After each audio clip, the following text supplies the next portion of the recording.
Historia presenta The Pilot.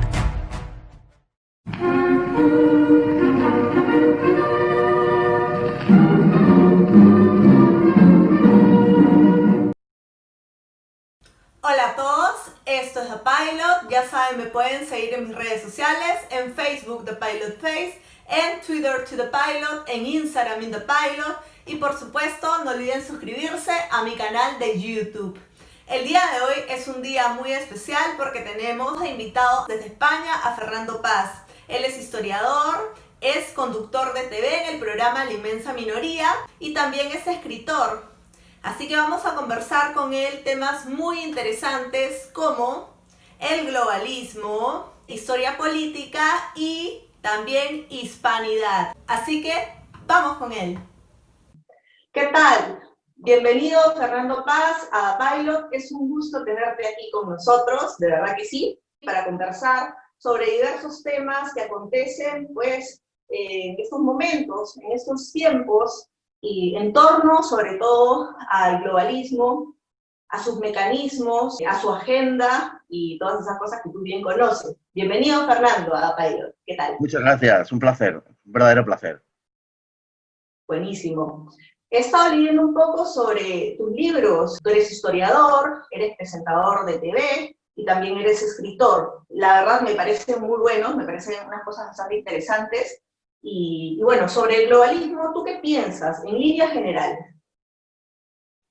Bueno, ahora mismo lo que digamos que la fuerza más importante en el mundo es la del globalismo, la que trata de borrar las fronteras, pero sobre todo más que las fronteras, digamos, como un accidente de tipo natural o político, las fronteras en cuanto a la identidad de los pueblos. Bueno, es la batalla que tenemos por delante realmente, es la verdadera batalla. Yo creo que no debemos confundir el objetivo, no debemos confundir cuál es el enemigo, por decirlo así, de la identidad de los pueblos.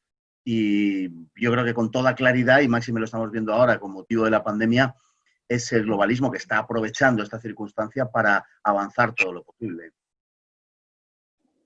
Así es correcto. Tiene una maquinaria bastante pesada, tienen años de haber planeado esto y de ponerlo en marcha.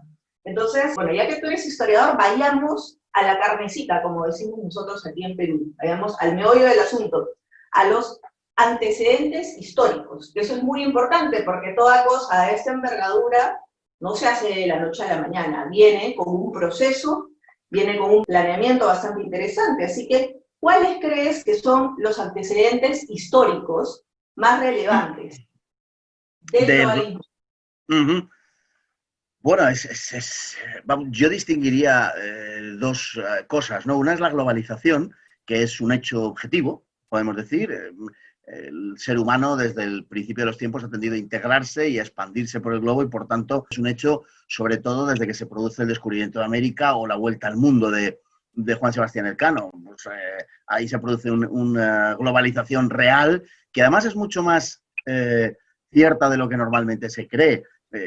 Por ejemplo, el comercio que se pone en marcha en el siglo XVI une diversísimas partes del mundo, desde China y Filipinas, por ejemplo, hasta México y Perú, que eran los dos focos principales de América en aquel momento, y México y Perú a su vez con Europa, es decir, hay todo un entramado ya de globalización. Lógicamente, la tecnología es un elemento clave y fundamental para entender la generalización de esa globalización. Y luego, al margen de la globalización, están los globalistas o el globalismo, que eso no es un hecho histórico, podemos decir, sino que eso es una ideología, es una filosofía, es otra cosa diferente, que aprovecha el fenómeno de la globalización para acabar con la identidad. En cuanto a cómo podemos situar o dónde podemos situar el comienzo del globalismo, es muy difícil, no hay un acta fundacional, por decir así, pero indudablemente, digamos que hace una gran irrupción, tal y como entendemos ahora el globalismo, fundamentalmente al final de la Primera Guerra Mundial, con el presidente Wilson de Estados Unidos, Woodrow Wilson, formula sus 14 puntos y, en fin, la intervención norteamericana en la Primera Guerra Mundial y el deseo de establecer un orden supranacional en el mundo que se conforma con la Sociedad de Naciones y que efectivamente pasa en parte, pero solo en parte, por encima de las soberanías nacionales. Lo que sucede es que ese proyecto fracasa y tendrá que esperar al final de la Segunda Guerra Mundial para imponerse, como digo, en la medida en la que lo conocemos hoy. Y hay una tercera etapa que es la caída del bloque soviético, el fin del muro de Berlín, que es lo que da un impulso ya decisivo a esa corriente globalista, ¿no? Es la que ha cambiado, es el hecho que ha cambiado el mundo y que ha permitido considerar al mundo como, pues eso, como el One World, como un solo planeta, ¿no? Desde el punto de vista del globalismo.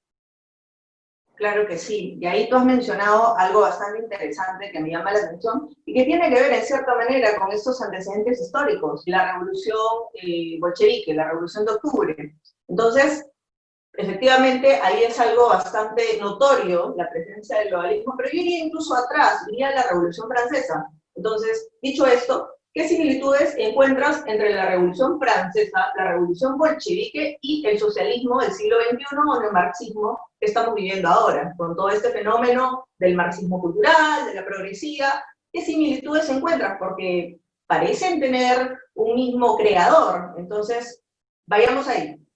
Bueno, si retrocedemos en el tiempo realmente podríamos llegar, claro, a la introducción del relativismo y tendríamos que echar mano de Lutero, ¿no? Realmente quien rompe la cristiandad y quien introduce el relativismo en nuestras sociedades con la libre interpretación de las escrituras y no ateniéndose ni a la tradición ni al magisterio es Lutero. A partir de ahí el mundo cambia. Y podemos observar una cierta aceleración en los procesos revolucionarios que se producen, porque tenemos después de Lutero que pasan poco más de 250 años hasta la siguiente revolución, que es la Revolución Francesa.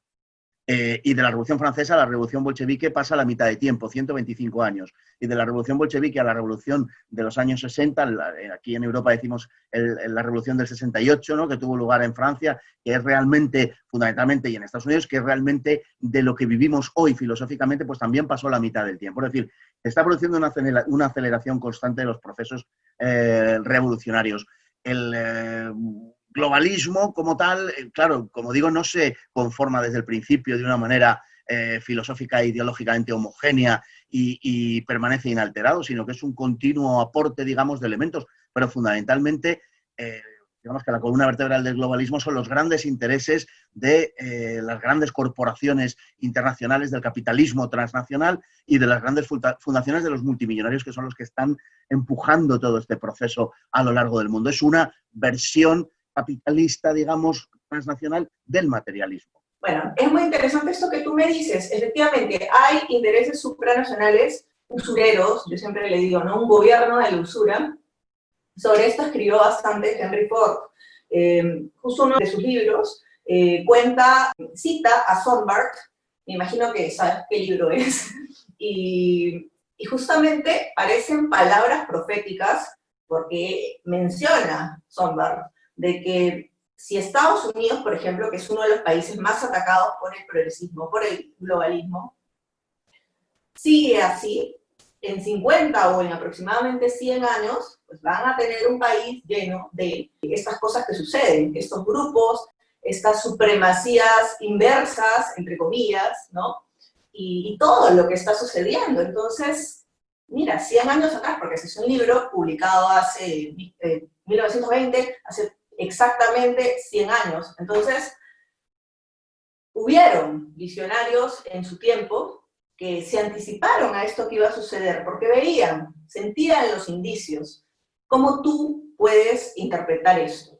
¿En qué sentido? Es decir, que hubo gente que pudo prever lo que iba a suceder o que había unas ciertas corrientes históricas, digamos, que empujaban en esa dirección. Bueno, yo creo que era previsible desde el momento en que hay un sistema instalado que exige, es enormemente voraz y que exige, digamos, de una constante ampliación en el espacio, ¿no? Y ese sistema es, bueno, ha terminado dando, en las fechas en las que estamos, pues esa versión de sí mismo globalista. ¿Hubo gente que lo vio? Sí, hubo gente de todo tipo que advirtió de esta situación, de que se podía dar esta situación que está pasando ya delante de nosotros. Es decir, se han puesto en marcha una serie de procesos que estaban latentes en la sociedad norteamericana de forma, bueno, vamos a decir, muy elemental, y que han sido activados a partir de los intereses de determinados grupos globalistas que están perfectamente caracterizados con sus nombres y apellidos y que tienen un interés político muy importante y un interés a largo plazo. El interés hoy se centra en la persona, en la presidencia de Donald Trump, Y hay gente que cree que al decir estas cosas, ¿no? De que al decir que, bueno, que el objetivo es Donald Trump, realmente se está perdiendo profundidad de análisis. No, es que Donald Trump es un verdadero obstáculo para su triunfo, para el triunfo de esos intereses globalistas. Entonces tienen un interés político muy concreto y muy a corto plazo, precisamente porque miran muy lejos. Saben que quitándose eso de en medio, tienen mucho campo ganado, mucho terreno ganado, sin duda ninguna. Y son siempre las mismas personas, los mismos intereses los que están impulsando esos proyectos. No es ningún secreto para nadie hablar a estas alturas ya de los intereses, por ejemplo, de George Soros. No es motivo de escándalo, digamos, como podía serlo hace unos meses o hace unos años, donde prácticamente apenas se susurraba su nombre, ¿no? Hoy se habla abiertamente en una sinfín de foros públicos e incluso en foros políticos, ¿no? En Europa. Por lo tanto, bueno, yo creo que la situación hoy es bastante clara. Hubieron ciertos intereses comunes, tanto en la financiación, que ahí radica el meollo del asunto, de la Revolución Francesa, como de la Revolución Bolchevique. Y puntualmente hablando de la Revolución Bolchevique, pues está el señor Trotsky, que viajó a Estados Unidos, y este señor no tenía fondos, y para hacer una revolución, toda revolución necesita dinero, no se pagan solas. Es claro que no se llevan a cabo por convicciones ni ideas fuertes, porque no es así. Este señor viaja a Nueva York y se entrevista con el señor Rockefeller, y él pues también comparte ciertas particularidades con el señor Trotsky. Y él lo ayuda y claramente sus empresas, sus negocios, en especial de petróleo, se benefician a raíz de esta revolución, entre comillas, que como tú dices, termina siendo capitalista, pero en el mal sentido, ¿no? En el sentido de destruir naciones en lugar de construirlas.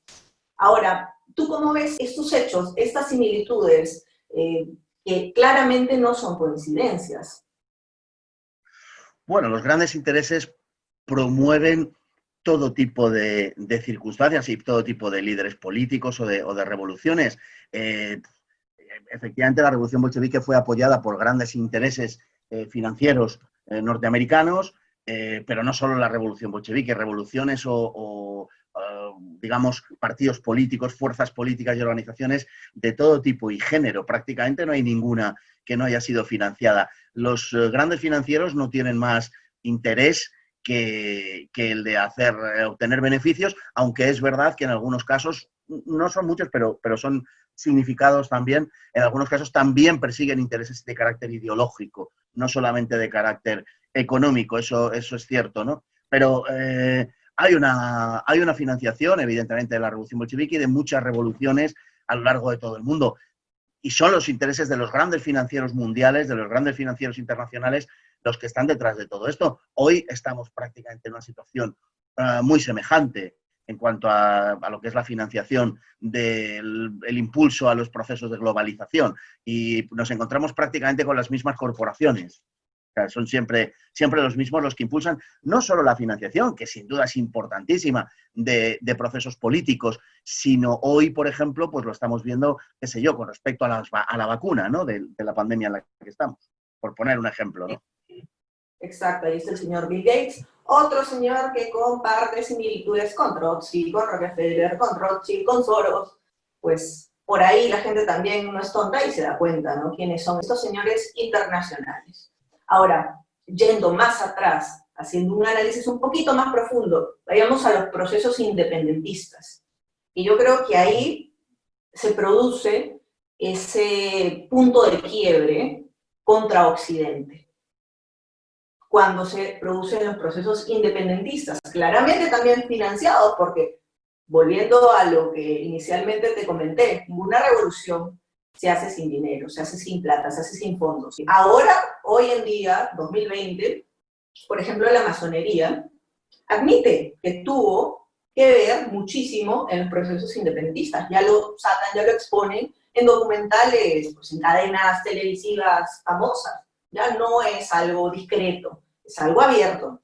Entonces, claramente estos señores también operadores de alguna manera de estos intereses, ¿no? No lo ocultan. Ahora, ¿cómo ves los procesos independentistas? Lo que estuvo detrás de los procesos independentistas. ¿Quién ganó y quién perdió? Bueno, quién perdió es claramente obvio, ¿no? La corona española, que también justamente había vetado a cierto grupo, que también ahora lo vemos metido en el globalismo, claramente, los vetaron de cualquier tipo de comercio con la corona, con el virreinato, que también luego apareció, descubrió América, el virreinato del Perú, todos los virreinatos que habían, y ¿cómo lo ves esto? ¿Qué opinión tú tienes de esto? Bueno, Hugo, vamos a ver. El proceso independentista se puede analizar desde muchísimos puntos de vista, no cabe ninguna duda. Comienza por la invasión francesa de España y comienza como un proceso, como una protesta de lealtad a la corona española, precisamente. Luego todo aquello termina derivando en otra cosa. ¿Por qué deriva en otra cosa? Fundamentalmente porque hay unas élites criollas de origen español, blancas, que entienden que su situación va a mejorar mucho manteniendo el comercio mucho más intenso y mucho más vivo con Gran Bretaña, porque España pues, mantiene un régimen determinado en sus relaciones con América. De hecho, a partir de la Constitución de 1812 española, aunque realmente el tratamiento había sido ese anteriormente, no se considera América colonia en ningún caso, sino que las leyes en América eran las mismas leyes que en España, y por tanto no podemos hacer, digamos, una valoración del proceso como de un proceso colonialista, aunque hoy simplificadamente se haga. No, las Indias no fueron colonias. El siglo XVIII es un siglo un poco diferente a ese respecto, y es verdad que España adopta algunas estructuras algo semejantes a lo que podían ser por influencia francesa, a lo que pudiera entenderse un poco en ese sentido, pero básicamente no lo era porque la forma de funcionamiento era idéntica a la española, por tanto no puede considerarse desde ese punto de vista, pero sí es verdad que las élites criollas ya no se consideraban, empezaron a dejar de considerarse, sobre todo en la segunda mitad del siglo XVIII, empezaron a dejar de considerar su filiación española, aunque no hispánica, pero sí española, y comenzaron un proceso en gran parte seducida por ese señuelo, digamos, de las relaciones con Gran Bretaña, que era lo que verdaderamente les interesaba por razones económicas. Y ahí jugó un papel muy importante, naturalmente, claro que sí, la masonería, porque la masonería en Gran Bretaña tiene una función patriótica, lógicamente, pero en España tiene una función contraria, porque sirve a los intereses de Gran Bretaña. Y indudablemente la acción de la masonería fue una acción importante para el independentismo en América. Hay un hecho que siempre se considera paradigmático a este respecto, que es la sublevación el 1 de enero de 1820 del coronel Riego en España para proclamar un gobierno liberal frente al absolutismo de Fernando VII con unas tropas que estaban destinadas a ir a América. Esas tropas, lógicamente, no fueron a América, se quedaron en Andalucía, en el sur de España, y por tanto no pudieron auxiliar a las tropas realistas en América, favoreciendo de esta manera la independencia americana. Lo has dicho, la masonería tenía intereses lógicamente alineados con Gran Bretaña y obviamente el enemigo no solamente político, sino también económico, que al final es lo que mueve todo este tipo de cosas y a todos los bribones que están detrás o alrededor, es el dinero, no es otra cosa, es ganancias. Claramente los virreinatos, el reino, el virreinato, todo era pues como tú lo dices, no eran colonias, éramos parte todos de un reino unificado, claro. Pero aprovecharon sus debilidades para destruirlos, como hicieron en Francia, con el reino de Francia, lo hicieron caer de la peor manera, de una manera terrorista, igual que la revolución bolchevique, asesinatos, pues a la realeza, eso es algo claramente terrorista. ¿Tú qué piensas sobre eso también?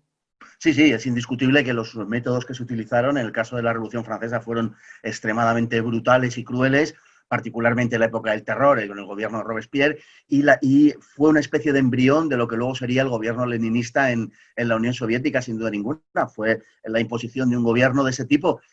Aquello había sido ya predicho en parte por la literatura rusa. Dostoyevsky lo retrata perfectamente en su obra Los demonios, o traducida a veces también como Los endemoniados. Una obra en la que entra se sumerge en las profundidades de lo más oscuro del alma, del nihilismo ruso, y bueno, anticipa lo que sería posteriormente la revolución bolchevique, una revolución a la que no le tembló el pulso en aniquilar a millones de personas, muchos millones de personas además, para construir, para llevar a cabo un nuevo Estado que debería haber desembocado en la creación del hombre nuevo, ¿no? Es una revolución prometeica de carácter materialista, ¿no? Sin duda ninguna. Claro que sí, y sobre todo contra civiles, contra nacionales y civiles, que es lo peor que puede hacer cualquier tipo de causa, y dice representar al pueblo, es tocar justamente al pueblo, dañar al pueblo con actos de terror, terroristas, por eso yo los llamo. Y guarda mucha similitud tanto la Revolución Francesa como la bolchevique con estos movimientos antifas, que, dicho sea de paso, han sido catalogados por Donald Trump como terroristas. Y la verdad, yo le doy toda la razón. ¿Tú qué piensas acerca de esto? Sí, sí, estoy absolutamente de acuerdo. Son organizaciones perfectamente entrenadas, pertrechadas y financiadas de una forma además clara y abierta por determinados intereses. Fundamentalmente en este caso sabemos que el movimiento Antifa ha recibido mucho apoyo de George Soros, ¿no? Al tiempo que lo recibía también la organización de Black Lives Matter en fin, y otras muchas en Estados Unidos que están agitando todo eso. Yo considero sin duda ninguna que las organizaciones antifascistas, por su modo de actuar, son organizaciones de tipo terrorista o paraterrorista, en cualquier caso paramilitar, y que producen y llevan a cabo actos de extrema violencia. No olvidemos que aquí en Europa lo sabemos muy bien, pero en Perú ustedes también lo saben muy bien, por la existencia de organizaciones como Sendero Luminoso, por ejemplo, no hace tantos años. En Europa hemos tenido un poco lo mismo, aunque quizá no se haya llegado a un grado tan extremado de degeneración, pero también hemos tenido una serie de organizaciones, pues la Baader-Meinhof en Alemania, las Brigadas Rojas en Italia, ETA y el Grapo en España, IRA en Irlanda, que son organizaciones todas ligadas a conceptos revolucionarios marxista-leninistas y en ocasiones también mezclado con conceptos nacionalistas y que han pues desarrollado campañas de esto que podemos decir que tiene mucho que ver desde luego con el antifascismo y que reclaman esa bandera del antifascismo. Sin duda ninguna, estos tratan de ser sus herederos actuando a la manera en la que se puede actuar hoy. Hoy es mucho más complicado dedicarse a un terrorismo abierto, puro y duro, pero desde luego sus intenciones, sus intereses y el modo de obrar es bastante semejante. Mi opinión, desde luego, sí, son terroristas. Exacto, y tú has mencionado el luminoso, que está el MRTA.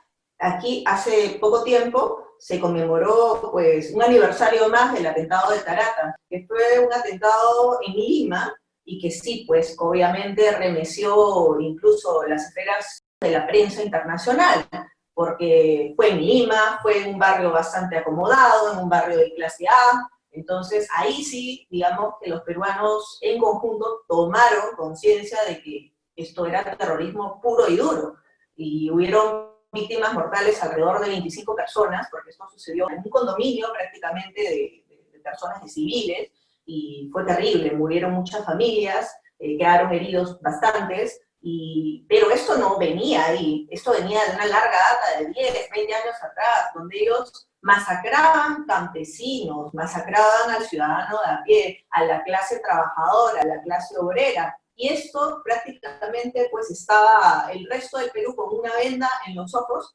hasta que tocó Lima. Y el plan de Abimael Guzmán era regresar al campo y seguir con sus actividades desde allá. Por fortuna, en este interín de tiempo fue capturado por el GEIN y por muchas operaciones que también le seguían el rastro. Ahora, ¿tú cómo ves esto del Sendero Luminoso en nuestro país? ¿Cómo ustedes lo pudieron analizar? Bueno, desde España se vio, desde Europa en general, pero claro, desde España lógicamente más por la cercanía a todo lo hispano, se vio de verdad que con una enorme preocupación porque además los métodos que empleaban efectivamente eran absolutamente salvajes, incluso en una Europa que había sido golpeada por el terrorismo en muchas ocasiones y que lo ha seguido siendo después, llamaba la atención por su extrema crueldad, ¿no? Era muy difícil acabar con Sendero Luminoso y bueno, las cosas no se hicieron tan mal al final en Perú porque se logró terminar con ellos. También ellos, es verdad que en su propia dinámica ideológica llevaban la semilla, digamos, de una semilla tan fuertemente nihilista que les impedía de verdad contactar con la realidad social peruana. Yo creo que ellos estaban limitados por su propia ideología, estaban condenados a la extinción y a la aniquilación política e ideológica, pero es verdad que pudieron hacer muchísimo daño y desde luego lo hicieron. Así es, era una organización maoísta, que es probablemente del marxismo el peor, digamos.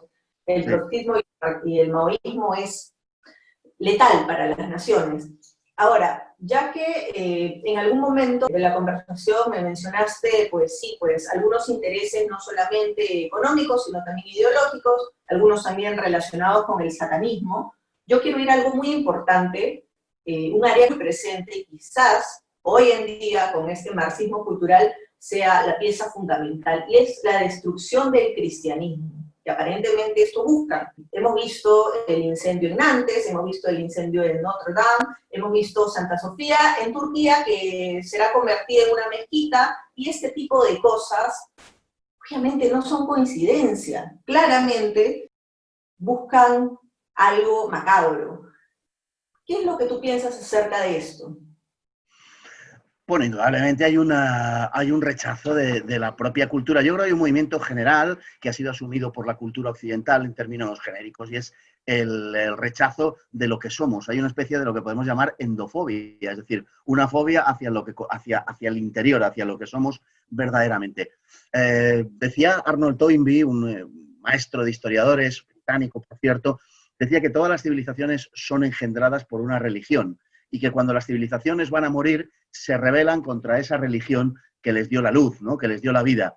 Yo creo que en gran parte lo que está pasando es esto, es decir, nos estamos rebelando contra una religión, pero no solamente en el aspecto puramente religioso, qué sé yo, litúrgico, teológico, no. Nos estamos yendo más allá, estamos yendo contra el significado profundo de nuestra civilización, de nuestra cultura. Occidente no es otra cosa al final más que cristianismo y la herencia griega, ¿no? Con algunas más aportaciones, indudablemente, pero básicamente es esto, todo lo que somos en Europa y una gran parte, sin duda ninguna, de lo que se es en América, y por supuesto lo hispano está profundamente enraizado en eso. Lo hispano, que es una emanación de lo originariamente español, tiene un nacimiento exactamente en torno al cristianismo, y más concretamente no al cristianismo en cualquiera de sus formas, sino al catolicismo. O sea, la hispanidad o es catolicismo o no es. Pasa con España, ¿no? Es a partir de lo que se dio en el siglo VI, el año 589, la conversión del reino godo a la religión católica, porque los godos eran arrianos y tuvieron que dar su brazo a torcer finalmente, porque el pueblo hispano era irreductiblemente católico. Eso España luego lo proyectó en América y en otras zonas del mundo, pero fundamentalmente en América, y creó pues eso que llamamos la hispanidad, que bueno, es una suma y una mezcla de muchas cosas, de elementos, por supuesto, autóctonos americanos, pero en una gran parte pues, del aporte cultural europeo. Todo eso es lo que viene siendo rechazado hoy en el mundo por estas fuerzas globalistas. No es una casualidad que la furia de los iconoclastas de Black Lives Matter y de los antifascistas se haya cebado no solo, pero sí muy significativamente en las estatuas de personajes hispanos, ¿no? De Isabel la Católica o de Fray Junípero Serra. Es decir, que saben perfectamente dónde apuntar, porque ahí reside el meollo, digamos, la médula espinal de la civilización, en esa condición cristiana, condición católica de aquello a lo que atacan. Claro que sí. La verdad, esto es nefasto, es terrible, es abominable que se metan con Isabel la Católica, probablemente la mujer más patriota de la humanidad, porque ella defendió no solamente España, sino el conjunto de los reinos recién descubiertos, protegió a los indios, hay que recalcar eso, ella prohibió expresamente que se les esclavizara, era una mujer magnánima. Incluso han habido pedidos para que ella sea beatificada, sea una santa. Entonces, claro, ellos apuntan allí porque quieren destruir la historia verdadera y quieren reescribir otra. Con estas cosas también que vemos hace algunos años, tipo la memoria histórica, no es coincidencia. Aquí en el Perú también ha habido algo de eso. Han creado un museo, un lugar de la memoria, y prácticamente este lugar de la memoria no hace otra cosa más que llamarle al terrorismo, que es terrorismo, de ayer, de hoy y de siempre, como conflicto armado interno. Imagínate, suavizan de alguna manera y a los señores terroristas los llaman guerrilleros, como si esto fuera una guerra civil o una guerra cualquiera, una guerra interna entre grupos de la misma nación, y no es así. ¿Cómo ves tú estas cosas? ¿Cómo ves estos intentos de reescribir la historia? Está claro, efectivamente, apuntan contra Cristóbal Colón, fue terrible en el momento que tumbaron esa estatua de Estados Unidos. ¿Qué se viene? ¿Qué es lo que le espera al mundo?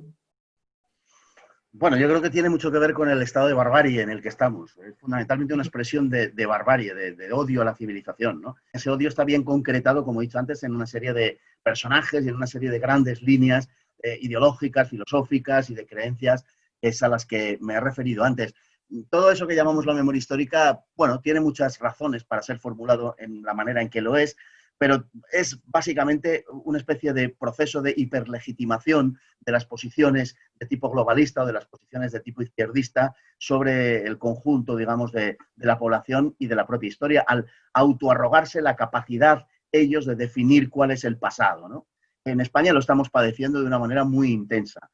Nos están redefiniendo la historia y están literalmente inventándose la historia de España de numerosísimos episodios, sobre todo de la historia reciente, en el caso de España, no tanto de la historia del pasado, aunque del pasado más lejano, quiero decir, aunque también, pero fundamentalmente de la historia del presente de España, ¿no? Entonces, bueno, eso es algo que está sucediendo en todo el mundo. Es una redefinición de la historia que viene a simbolizar verdaderamente el poder que tienen y cómo hacen ostentación y exhibición de ese poder, porque hay que sentirse muy seguro del poder que se tiene para, como digo, autoarrogarse la capacidad de definir incluso el pasado, definir lo que hemos hecho o lo que hemos sido. Así es, en eso coincido plenamente. Ahora, veamos las consecuencias inmediatas, a corto y mediano plazo.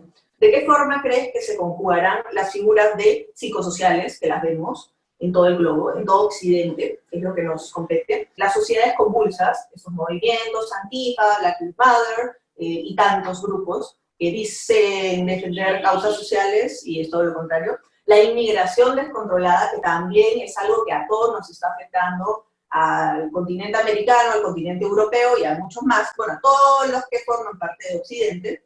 Las crisis financieras globales y, como cereza del postre, la pandemia del COVID-19. ¿Cómo tú lo ves esto? ¿Cuáles son las consecuencias? ¿Cómo todo esto se va a conjugar, digamos, a favor o se conjugaría a favor del globalismo?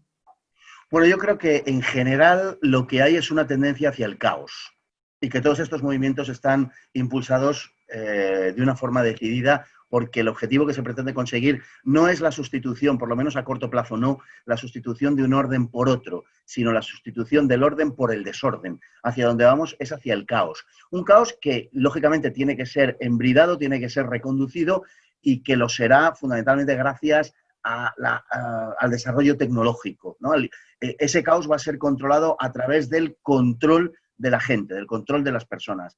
Y ese es el horizonte más probable, con toda seguridad, al que vamos. Ahí hay dos fuerzas contendiendo, esa fuerza del globalismo que pretende el control y la destrucción de las identidades, atomizando y fragmentando la sociedad y dejando a las personas como individuos autónomos, sin conexión unos con otros, básicamente, por una parte, y luego están los que defienden la lucha contra el globalismo, aquellos que defienden las identidades, aquellos que defienden la propia cultura, que también son defensores de la libertad como un bien esencial de la persona, porque conciben no al ser humano como individuo, sino en el aspecto más complejo de persona. Y eso es lo que va a entrar y ya está entrando en grave conflicto en todo el mundo, ¿no? La lucha entre el desorden y el orden que tenemos, el orden filosófico, podemos decir, el orden de vida, el orden de las creencias, que tiende a imponer ese desorden, como es lógico, un caos creciente. Pero, en fin, la batalla está planteada, está dada y está siendo terriblemente cruenta. Lo va a ser más. Bueno, sí, claro, efectivamente. Todo está orientado, como tú bien lo dices, al caos. Eso vendría a ser una suerte de anarquía global, la cual es obviamente nefasta, no solamente pues para nosotros a nivel social, a nivel cultural, sino también a nivel económico, porque que yo sepa, en ningún lugar donde se ha practicado la anarquía se produce riqueza. La riqueza se va destruyendo. Ha pasado en Venezuela, ha pasado en tantos países del mundo, en la misma Cuba, que está detenida en el tiempo, atrasada al 100%, y eso no queremos que nos suceda a nosotros. Ahora, como tú lo has dicho, hay brechas en el establishment que se están comenzando a dar por ciertos movimientos naturales y otros no tan naturales, patrióticos, de alguna manera, si queremos llamarlo, ¿no? Entonces, ¿esto tú crees que pueda ser motivo, si es que la cosa se pone más fea del otro lado, del lado globalista, de que pueda haber un resurgimiento de los nacionalismos? Hay un resurgimiento de la demanda por el mantenimiento de la identidad, sin duda ninguna. En Europa se está viendo con mucha claridad.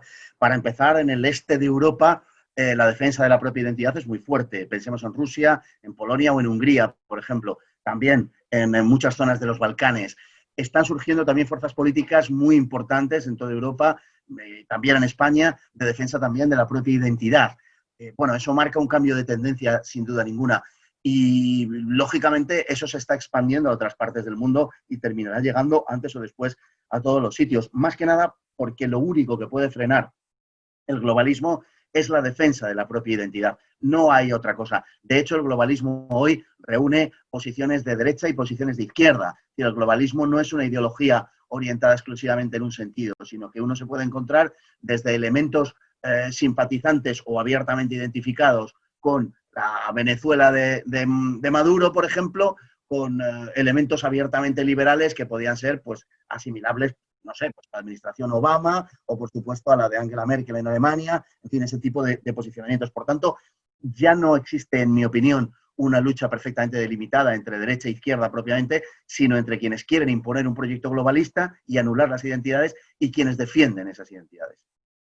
Bueno, todas esas cosas que me acabas de decir las decía hace casi 100 años José Antonio Primo de Rivera. Efectivamente, por eso su movimiento no era considerado, no se consideraba ni de derecha ni izquierda. Y se da ahora. Ahora, lógicamente, es más evidente, es más intenso, que sí hay una izquierda claramente orientada al globalismo, pero también hay una derecha, una disidencia controladísima, y es muy peligrosa también, porque imagínate los pueblos desamparados que no tienen cómo defenderse en un inicio de estas izquierdas marxistas, neomarxistas, que hacen daño mediante su progresismo, y aparentemente aparece una derecha salvadora o buena, entre comillas, pero termina estando más aliada quizás que esas izquierdas. Entonces no tienen cómo, y tienen que elegir, como siempre, el mal menor. Pero a estas alturas, el mal menor tampoco les va a salvar, tú lo has dicho claramente. No funciona, entonces tienen que buscar otras opciones, tienen que buscar quizás una tercera posición, o tienen que buscar movimientos muy particulares de su país, de su identidad. Entonces hay que saber diferenciar, eso es muy importante. ¿Cómo tú lo ves esto?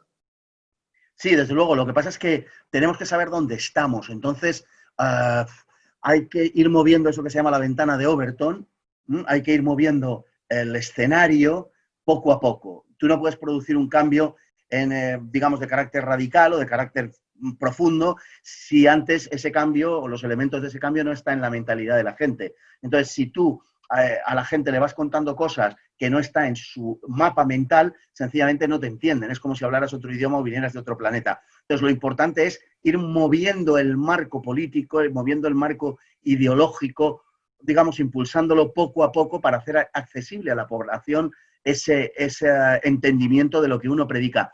Hay que moverse, digamos, políticamente con una cierta cautela, porque lo que mejor le viene al enemigo es que nos convirtamos en la caricatura que dicen que somos. Y entonces tenemos que ir haciéndolo poco a poco. Más que nada porque al final este es un juego en el que de lo que se trata es de que la gente te entienda y pueda considerarte una opción válida a la hora de llevar a cabo un proceso electoral, puesto que hoy por hoy no cabe pensar en otro tipo de actividad política que no sea la electoral, digamos, como modo de acceso al gobierno. Por tanto, lo que tenemos que hacer es, por supuesto, dar la batalla de las ideas, eso es fundamental e importantísimo, pero también, y es esencial, digamos, la lucha desde los medios de comunicación y la lucha por la educación. Esas dos cuestiones son básicas. Si logramos retener o conquistar posiciones en el mundo de la educación y en el mundo de los medios de comunicación, todo, sin duda ninguna, será mucho más fácil. Debemos evitar los posicionamientos excesivamente arriscados que asustan a la población, porque hoy en día es muy fácil que alguien que dice estas cosas, por ejemplo, como las que estamos diciendo aquí, pueda llegar a asustar a la población, ¿no? Entonces hay que verdaderamente aprender de lo que otros han hecho, a los cuales les ha llevado mucho tiempo convencer a la población de cosas que en ocasiones son auténticas locuras y, sin embargo, la gente ha quedado seducida por esa locura y ha ido interiorizándola como algo propio. Yo creo que esto es muy importante. Hay dos pilares esenciales de combate que son, como digo, la educación y los medios de comunicación. Y es ahí fundamentalmente donde hay que estar y donde hay que dar la batalla. En eso en parte coincido. Hay pues lugares donde sí, la gente se asusta más. Particularmente en el Perú sucede algo un poquito distinto. Yo te comento que hay un líder político, no de partidos, no de convencionalismos, un líder político que encabeza, digamos, uno de los movimientos patrióticos más importantes, y claramente él no está unido ni a la derecha ni a la izquierda, él maneja su propia posición soberana, patriótica, lógicamente respetando el libre mercado, que son cosas que han existido toda la vida, que no le pertenecen a ninguna bandera, ni izquierdas ni a derechas, le pertenecen a la historia, porque el comercio ha sido libre desde que se inventó. Entonces, dicho esto, este muchacho se llama Luis Miguel Llanos, hace pues 2 semanas sufrió un atentado contra su vida y él abatió a uno de los delincuentes, se le acercaron 5 delincuentes, él estaba en Tumbes, que es una de las provincias del Perú, y estaba pues en un lugar, en un restaurante, y se le acercaron aparentemente para robarle, y cayó malherido, pero no de muerte. Se ha salvado, por fortuna, se ha salvado, pero ha recibido 3 impactos de bala, y se ha salvado. Y al delincuente, a uno de los delincuentes, él lo abatió. Entonces, ¿qué ha producido este hecho? Ha producido que su imagen política se levante más que nunca en el país, y la gente lo ha apoyado muchísimo porque no es la primera vez que le pasa. A él hace aproximadamente 11 años le sucedió algo similar y él abatió a 2 delincuentes por proteger a su pareja de aquel entonces, ¿no? A su novia de aquel entonces. En el Perú, claramente estas figuras no asustan, sino gustan. Entonces, ¿cómo tú ves este tipo de sucesos viviendo en un momento tan complicado como el del contexto del COVID, del globalismo, de la progresía, del marxismo cultural? ¿Cómo ves tú estas luces que aparecen? Bueno, yo creo que lo que acabas de contar es una, digamos, señal importante de la diferencia que puede existir entre la sociedad actualmente, la sociedad peruana y la sociedad española. Probablemente Perú en este momento sea una sociedad bastante menos, dentro de todo, y que las cosas están globalizadas, pero bastante menos contaminada que la sociedad española. Seguramente la sociedad peruana es una sociedad menos, en ese sentido, corrompida que la sociedad española en cuanto a las costumbres, en cuanto a los valores y en cuanto a las ideas y creencias. Aquí una acción como esa sería valorada por parte de muchos sectores sociales de forma positiva, pero también, con toda probabilidad, sería censurada acremente por otros sectores sociales, quizá más importantes incluso. Si una persona aquí utilizara las armas para defenderse, con toda probabilidad sería, como digo, enormemente censurada. Ha habido incluso hace unos meses, hace un par de años, un chico español que estando en Londres utilizó su monopatín para defender a la gente de un atentado en un puente de Londres y le costó la vida, ¿no? Con unos terroristas islámicos. Y este chico, bueno, fue aplaudido generalmente por muchísima gente, pero también tuvo sus censuras en la televisión, por ejemplo, por parte de gente que decía que lo que hizo fue una locura y que eso es algo que no hay que hacer nunca, como que no hay que defenderse y que no hay que actuar con sentido del honor y con sentido del combate, ¿no? Sino que hay que dejarse más o menos hacer cualquier cosa con tal de salvar la vida. Bueno, probablemente la sociedad peruana en ese sentido está menos infectada de los virus corrosivos de lo que lo esté la sociedad española y mantenga mucho más los valores más clásicos, si se quiere llamar así, más tradicionales, pero en parte también los valores que podemos llamar naturales. Es muy posible que quede más, en países como México, quede más de lo que históricamente ha sido España, de lo que queda en la propia España. Y es una pena, y ojalá esto se pueda revertir de alguna manera. Y yo creo que también está en la cancha de Latinoamérica, que resistir, plantarse bien, decirle no al globalismo, y yo creo que también eso podría a futuro ayudar al resto de Occidente, porque comenzaron por Europa, están llegando recién aquí a Latinoamérica, Sudamérica, concretamente, recién. Claro. Lógicamente, con algunas excepciones, Argentina, por ejemplo, es un país donde claramente el progresismo se ha introducido hace 10 años con mucha fuerza. El Brasil también, pero digamos que vive ahorita un momento en la nebulosa, porque no se sabe a ciencia cierta qué irá a pasar con Brasil. Aquí, que se vive un socialismo libertario, por un señor accesitario que ahorita está en el poder. Entonces, que sí, claramente está orientado coqueteando con estas políticas a lo Venezuela, chavistas, castrochavistas, y bueno, Chile, que sí ha sufrido muchísimo, digamos, el experimento de lo que luego sucedió en Estados Unidos, con estas tuvieron, con el pretexto del metro, de los precios de los tickets del metro, y que al final fueron vandalismo, fueron prototerrorismo, y lo que sucedió en Estados Unidos ya vimos que fue algo totalmente terrorífico. Ahora, lo que ha sucedido en Perú todavía, estas manifestaciones no se dan. Y si es que no se dan, yo creo que es como tú has dicho, porque todavía Perú no está culturalmente tan contaminado y porque Eso nosotros en el Perú tenemos a nuestros ronderos en la sierra de nuestro país. Los ronderos vinieron a ser algo muy importante en la historia del Perú, sobre todo en los años 90, donde el gobierno de Fujimori, muy inteligente en ese acto concretamente, armó a la gente de las rondas campesinas de la sierra, que eran prácticamente las personas que velaban por el orden social. Ellos se organizan de otra manera completamente distinta a la que hacemos en Lima, a la que hace la costa. Ellos sí son muy organizados, defienden lo suyo, en especial de la delincuencia. Y los armaron a las rondas campesinas y ellos fueron realmente quienes derrotaron en masa al terrorismo en nuestro país. Entonces, todavía existen los ronderos. Entonces, yo no entendería, yo no creo cómo quizás sería posible de que, por ejemplo, los antifas se metan a Ayacucho, o se metan a Puno, se metan en Cajamarca, pues los ronderos los sacan volando, a no ser que desarmen el derecho a las armas para proteger la seguridad social de sus regiones. ¿Cómo tú lo ves? Claro, claro, no, eso es importantísimo y además la causa precisamente de la defensa de la identidad tiene que estar ligada profundamente, tiene que ser una causa popular, tiene que estar ligada al pueblo. El caso que me has puesto, pues creo que es muy significativo en cuanto a que la única manera de desactivar ese tipo de movimientos es tal y como lo has expuesto. Estoy absolutamente de acuerdo. Es también más fácil en el Perú por las características del país de lo que pueda serlo en Europa, ¿no? Pensemos simplemente en las distancias de la población que hay, ¿no? Es mucho más complicado también en el grado de urbanización de Europa con respecto al Perú. Además, el Perú es un país con distintos hábitats de todo tipo y es muy variado en ese sentido, desde la selva hasta el altiplano, etcétera. Entonces, bueno, es ciertamente más complicado en ese caso, pero creo que habría que, o sea, creo que eso que comentas es una verdadera, eso sí que es una vacuna de verdad contra determinadas tentaciones. Y es muy bueno para Perú, sin duda ninguna.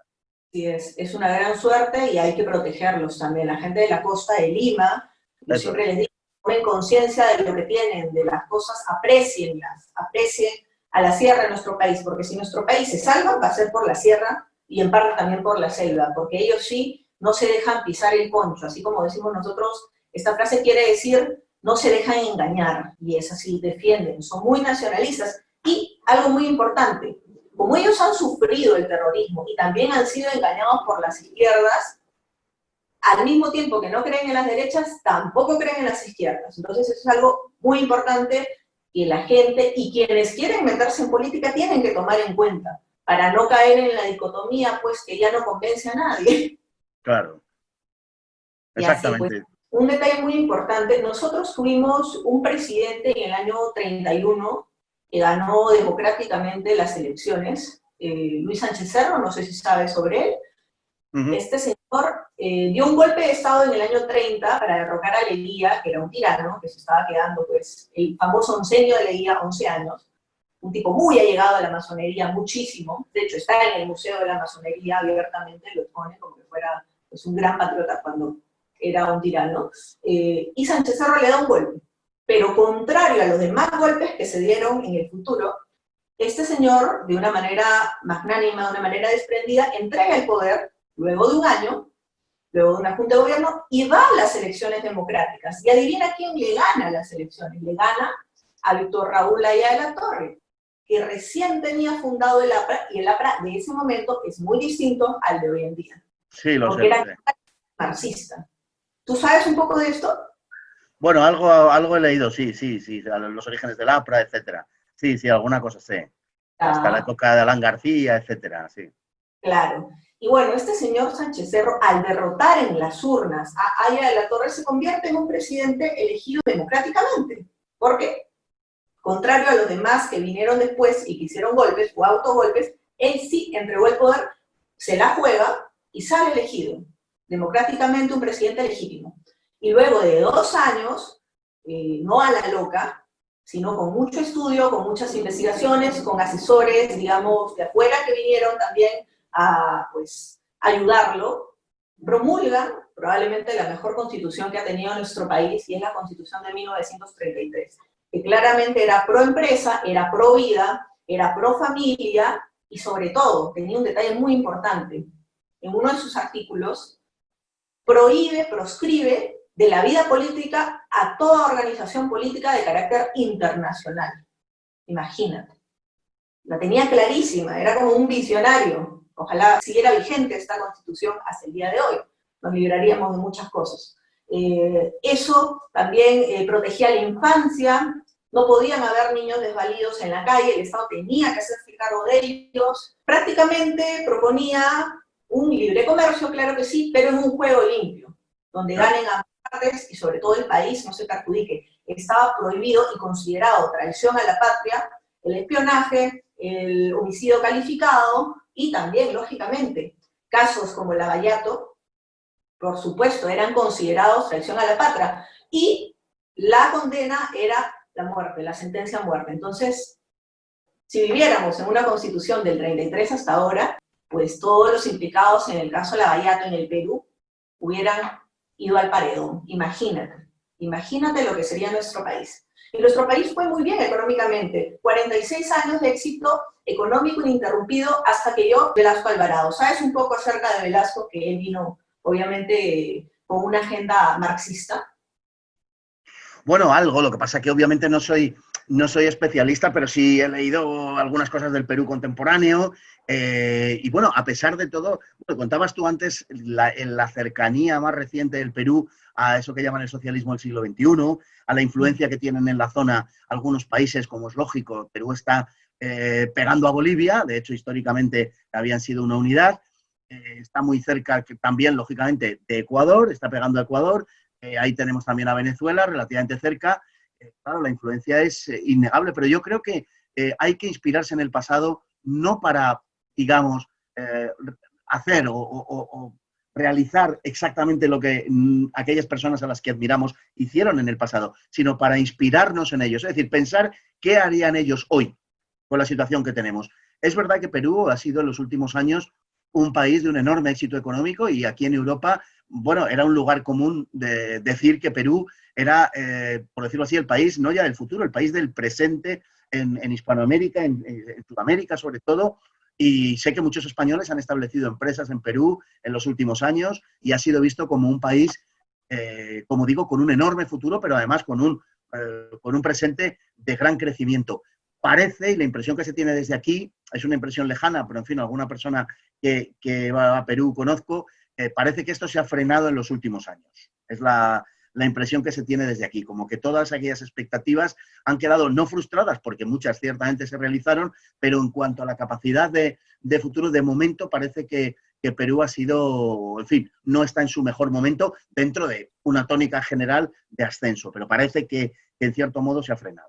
Claro que sí, eso en parte se debe a las constituciones, porque como yo te decía, estaba la Constitución del 33, que duró 46 años de éxito económico ininterrumpido, tanto así que nosotros en el año 66, del 66 al 70, pasamos a ser el país número 1 en el mundo de exportación en harina de pescado, imagínate. Y no solo eso, sino que en el año 66 vino Henry Ford II a abrir una planta de ensamblaje de la Ford Motor Company en el Perú. Y cuando llega Velasco, en el año 70, todas esas inversiones se van, y no solamente eso, sino que expropia a los nacionales, y en especial a este negocio de la pesca que nos tenía tan arriba, y se lo da a un grupo internacional, imagínate. Y lo peor de todo es que Velasco hoy en día trata de ser retratado por la izquierda neomarxista como un nacionalista, y no hay nada más antinacionalista que quitarle a un peruano, quitarle un nacional y darle a un internacional, imagínate. ¿Y qué pasa? La Constitución del 33 prácticamente es destruida en la práctica porque comenzaron a hacer una reforma agraria que a prácticamente todos los asentados les quitaron sus tierras y se las dieron a los campesinos sin preparación, que lo único que les ocasionó fue que tuvieran que malbaratear esas tierras porque no sabían qué hacer, se estaban echando a perder, y vinieron a la capital. Ahí es cuando se produce, pues, un boom de los asentamientos humanos, de la migración del Ande a la capital, y es terrible, les hizo un daño terrible, multiplicó la pobreza. Velasco vino con esa consigna.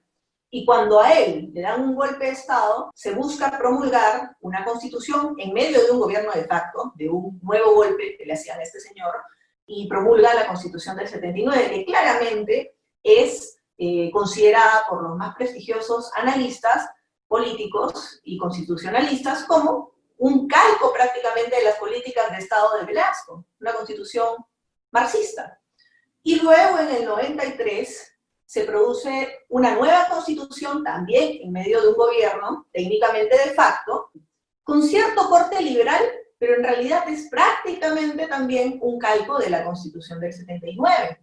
Entonces, imagínate, es lógico que a futuro tampoco nos iba a traer el éxito de la Constitución del 33. Es claramente superior, no solamente en legitimidad, sino también en eficacia. Entonces, eso es lo que nos ha sucedido. Es un tema que también tiene que ver muchísimo con la Constitución que nos lleva al día de hoy. Bueno, lógicamente porque es el marco en el que se desenvuelve un país. Lo de Velasco sí que recuerdo en alguna ocasión verle citado por el Foro de Sao Paulo como uno de los, digamos, de los protocreadores de aquello, es decir, reivindicado como uno de los inspiradores de lo que sería posteriormente la izquierda, bueno, de corte chavista, castrista chavista, que se impuso durante un tiempo en Sudamérica, bueno, pues hasta épocas recientes y que todavía sobrevive en algunos países hispanos, sin duda ninguna. Y sí que recuerdo que verle citado como uno de esos, digamos, antecesores del tipo de socialismo que ellos querían llevar a cabo. Exacto, porque claramente él fue un tipo de corte indigenista. El indigenismo es un elemento que, aunque no aunaba al Foro de Sao Paulo, porque había algunos países donde era difícil de vender, como en Chile, Uruguay, por supuesto, pero sí que ha terminado por ser un elemento vertebrador, y no solo vertebrador, sino casi el elemento que dota de identidad al Foro de Sao Paulo. Y en ese sentido, claro, era un hombre muy a reivindicar. Claro que sí, y totalmente a trastocar los conceptos, porque no era ni nacionalista y era indigenista a conveniencia, porque sembró mucho odio, muchísimo odio, y es donde en los textos escolares se introduce el rechazo a la hispanidad. Imagínate hacer eso con los niños pequeños, y cuando es todo lo contrario. En el Perú no hay quien pueda decir, oye, yo soy solamente español, o yo soy solamente indio. No existe eso. Nosotros a estas alturas, luego de 500 años, no nos podemos sacar del ADN ni la sangre indígena ni la sangre española. Tenemos que aprender a convivir con las dos cosas y aprender a amarlas. ¿Tú qué piensas de eso? Absolutamente, es que además ese es el sentido de la hispanidad. La hispanidad no excluye, todo lo contrario, el sentimiento indígena. Al revés, no solamente no lo excluye, sino que lo incorpora. No estamos hablando estrictamente de lo español, sino de lo hispano. Y lo hispano es precisamente un proceso de mestizaje donde tenemos criollos, donde tenemos mulatos, donde tenemos mestizos, donde tenemos zambos, donde tenemos todo tipo de grupos sociales que muchas veces se corresponden también con su origen étnico. Pero es que hay, si nos paramos a pensarlo un momento, el único continente mestizo del mundo, de verdad, es América. Ni Asia ni África son continentes mestizos. Ni los británicos, ni los franceses, ni los belgas, ni los alemanes, ni los portugueses jamás se mezclaron con las poblaciones autóctonas. Los españoles sí, dando lugar a esa hispanidad. La hispanidad es esa coyunda precisamente entre lo originariamente hispano-europeo con lo hispanoamericano. Y de ahí es de donde nace la hispanidad y, por tanto, la identidad de las naciones hispanoamericanas es una identidad precisamente eso, hispana, una identidad de mezcla. No tiene sentido hacer otra cosa porque sería odiarse uno a sí mismo. Y bueno, toda la historia de la América hispana, de la América española, mejor dicho, de la pertenencia a la corona, donde América, como bien se ha dicho antes, era una parte más de un imperio en general, todo eso se realizó a través de ese mestizaje. Y es increíble que nosotros estemos hablando en este momento a tantos miles de kilómetros y empleemos con la misma naturalidad usted que yo el idioma español, porque el español es tan idioma mío como suyo, o suyo como mío, exactamente igual, y porque los niños cuando nacen en el Perú dicen a su madre las mismas palabras, cuando aprenden a hablar le dicen a su madre las mismas palabras que le dicen en Valencia, en Madrid o en Valladolid, y llaman a mamá con estas palabras en español, se refieren a ella como mamá. ¿no? Y no en otra lengua y luego tienen que aprender el español. No, su lengua es el español. Es decir, la lengua de su sangre, la lengua de su madre y la lengua con la que se despedirán de este mundo y se abrirán al nuevo mundo que viene después es el español, el idioma español. Es el idioma, es lo que nos une realmente. Entonces, ¿qué voy a pensar? Pues que lo más fecundo de la tarea española en la historia es haber justamente creado, haber bautizado, haber engendrado esa hispanidad.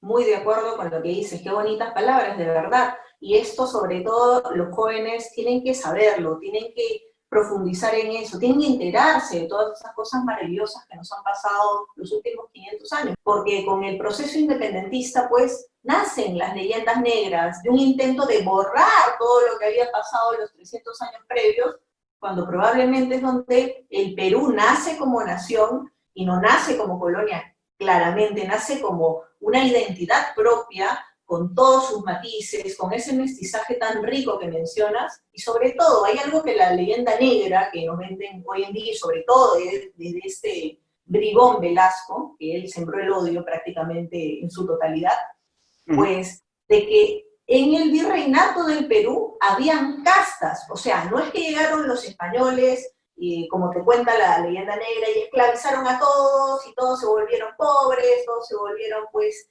lo último de lo último. No es así. De hecho, las mezclas que hubieron en el sector de la nobleza incaica eran con nobles españoles. O sea, claro, tenían la noción de que éramos un imperio, porque fuimos prácticamente el único imperio del continente, considerado así. Un imperio joven, sí, de 100 años, claro está, pero un imperio, conquistadores, bélicos. También tenemos que aprender a amar esa parte de nuestra historia, a amar el hecho que éramos conquistadores, que no éramos cualquier cosa, que éramos imperio.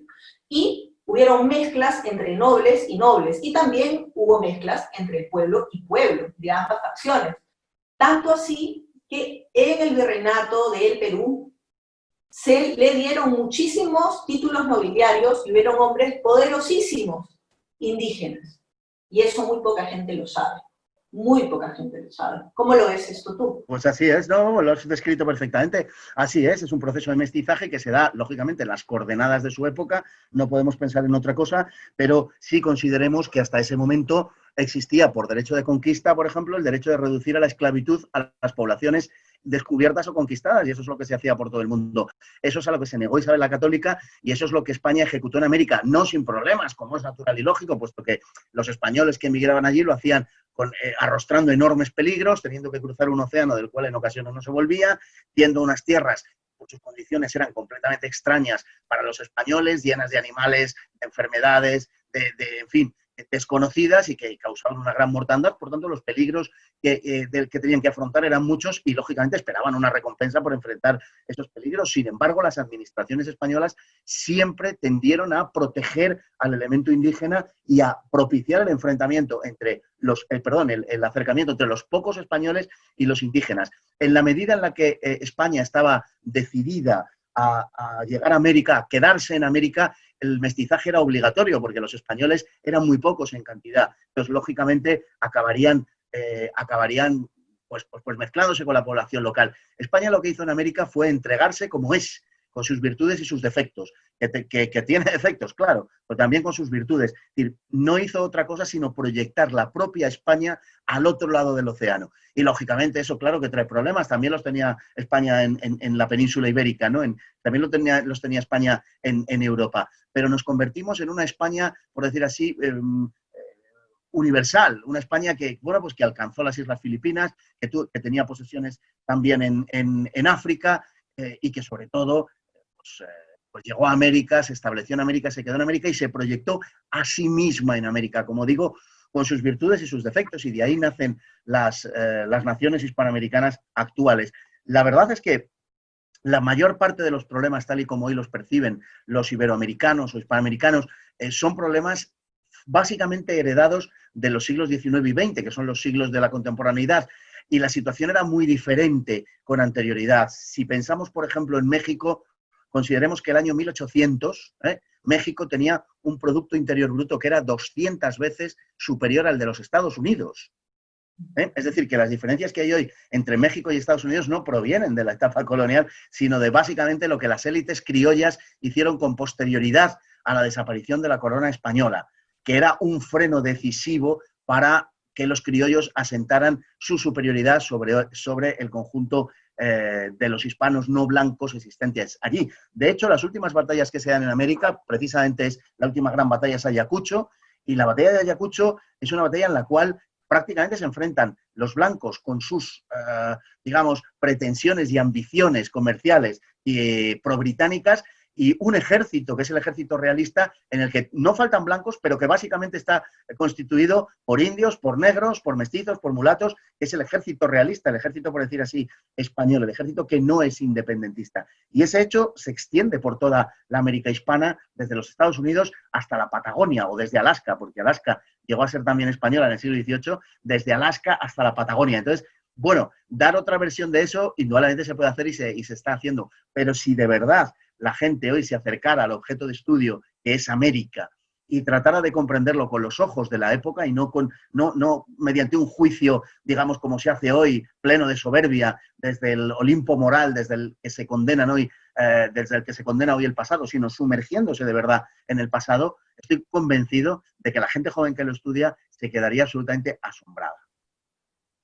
Es correcto, eso es algo muy bonito, el hecho de la batalla de Ayacucho, que los realistas, para el colectivo de la imaginación popular, son blancos también, que eran aristócratas, oligarcas, como hoy le llaman a la izquierda, pero no es así. Los realistas eran indios, eran mulatos, eran mestizos, que luchaban por quedarse en el virreinato, por ser virreinato, no por ser un salto al vacío como lo fue la republiqueta que llegó después. Entonces, eso es lo que los jóvenes en especial deben saber que quienes querían quedarse siendo aún España, siendo virreinato del Perú, con una identidad fuerte, eran los mismos indios. Ellos eran los más interesados, y más bien el grupo patriota de aquel entonces. Imagínate, y estas cosas, pues, el neomarxismo, el socialismo del siglo XXI lo quiere ocultar, lo quiere tapar, pero por fortuna hay ventanas como la tuya, la mía, que buscan que se sepa la realidad, que se sepa cómo sucedieron las cosas.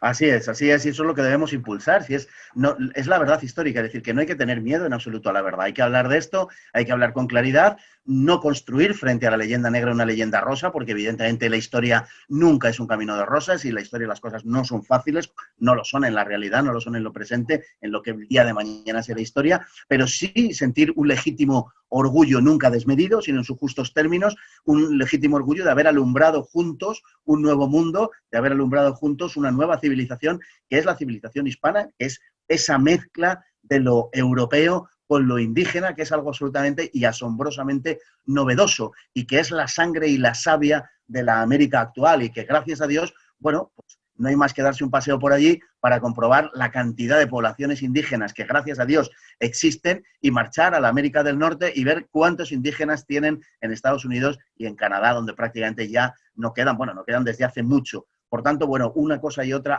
hablan bien a las claras de los distintos procesos civilizadores en uno y otro sitio.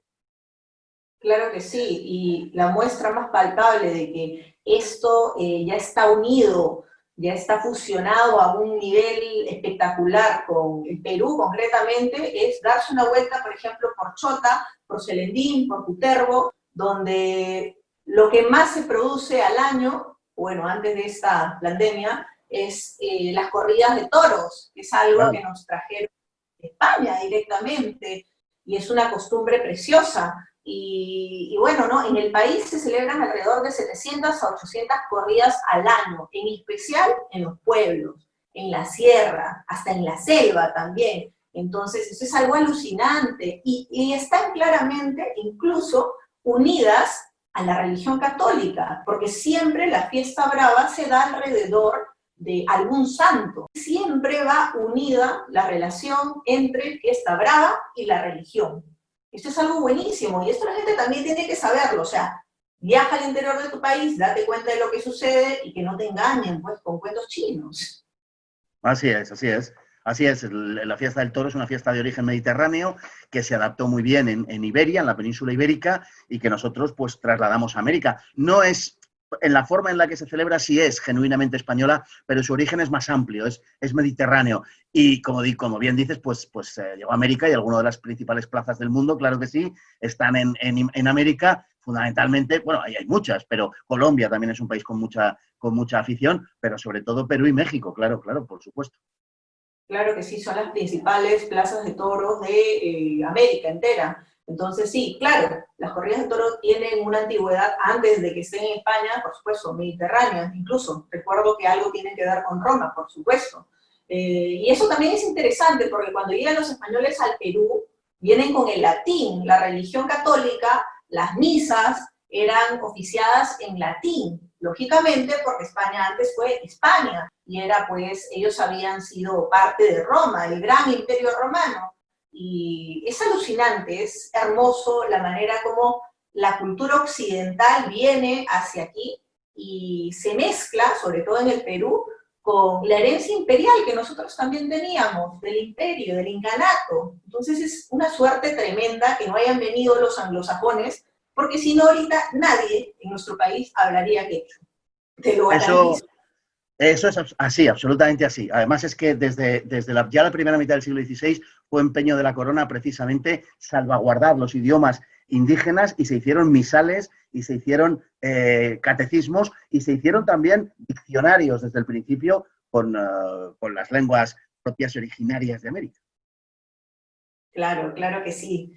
Es muy bueno reflexionar acerca de esto, que las nuevas generaciones se den cuenta de lo que tenemos en las manos, que no podemos perderlo, que tenemos que defender sí o sí Occidente, porque ahí no solamente es nuestro futuro, es el futuro de nuestros hijos, de nuestros nietos, que conozcan país o conozcan a todos nuestros países como nosotros los hemos conocido. Ese es el verdadero derecho que ellos tienen, el legado. Si nosotros nos hacemos de la vista gorda, nuestro legado lo van a escribir otros, van a escribir otra versión de la historia, van a destruir la historia y van a ser niños, van a ser jóvenes sin rumbo, sin autoestima, sin quererse, porque tú para quererte también tienes que conocer tu historia, tienes que conocer lo que está en tu ADN, tienes que conocer tu sangre indígena, tu sangre española, tienes que amarlos, ¿me entiendes? Entonces, claro, eso es muy importante que dejar para la posteridad. ¿Cómo tú lo ves? Así es, así es. Bueno, decía Cicerón que quien no conoce su historia será siempre un niño, y un niño en el peor sentido, será siempre un ignorante, y tenía razón. Es verdad. Y bueno, para cerrar esta amena conversación, espero que vengan muchas más, porque me ha encantado hablar contigo. Muchas gracias, ¿tú qué lo mismo. Le das tanto al pueblo peruano como también al pueblo español acerca de lo que podemos hacer para frenar esta ofensiva globalista? Bueno, lo que he dicho antes, básicamente, es decir, defender los elementos identitarios, y yo personalmente, particularmente, creo que España tiene un deber.